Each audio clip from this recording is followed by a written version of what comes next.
I want to introduce you to Barry Green because he's going to have the last question to you first. Barry? Oh, there's Barry. Hi, Barry. Hi, Governor. I think this is a tough question.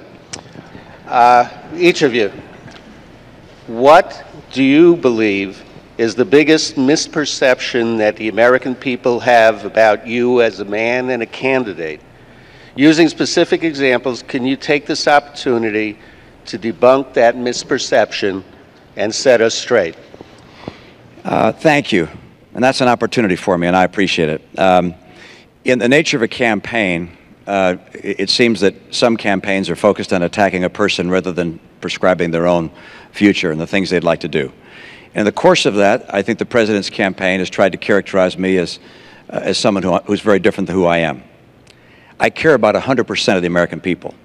I want 100% of the American people to have a bright and prosperous future. I care about our kids. I understand what it takes to make a bright and prosperous future for America again. I spent my life in the private sector, not in government. I'm a guy who wants to help with the experience I have, the American people. My passion probably flows from the fact that I believe in God. And I believe we're all children of the same God. I believe we have a responsibility to care for one another. I served as a missionary for my church. I served as a pastor in my congregation for about 10 years.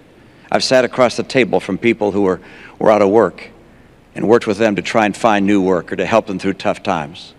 I went to the Olympics when they were in trouble to try and get them on track.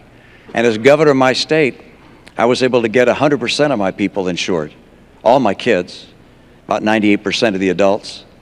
Was able also to get our schools ranked #1 in the nation, so 100% of our kids would have a bright opportunity for a future.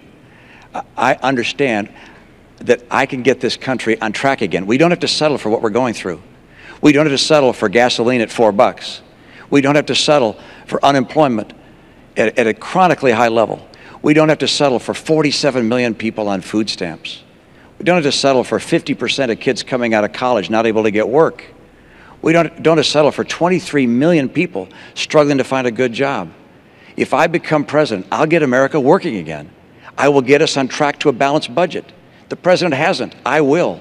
I'll make sure we can reform Medicare and Social Security to preserve them for coming generations. The President said he would. He didn't. Governor. I'll get our incomes up. And by the way, I've done these things. I served as governor and showed I could get them done. Mr. President, last 2 minutes belong to you. Barry, I think a lot of this campaign, maybe over the last 4 years, has been devoted to this notion that I think government creates jobs, that somehow is the answer. That's not what I believe. I believe that the free enterprise system is the greatest engine of prosperity the world's ever known. I believe in self-reliance and individual initiative and risk takers being rewarded. But I also believe that everybody should have a fair shot.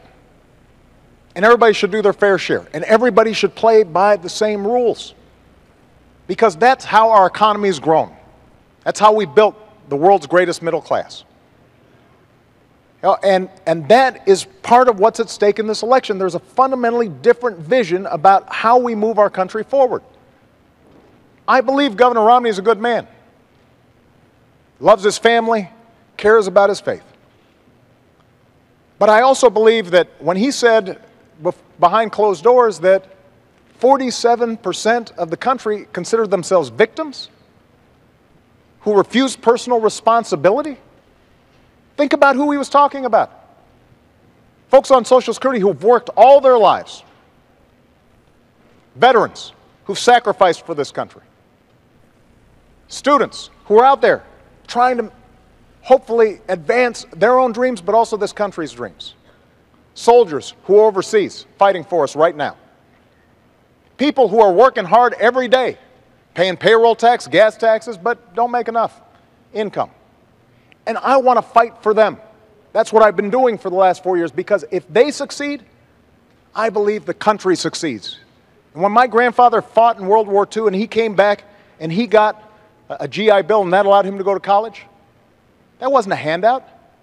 That was something that advanced the entire country. And I want to make sure that the next generation has those same opportunities. That's why I'm asking for your vote, and that's why I'm asking for another 4 years.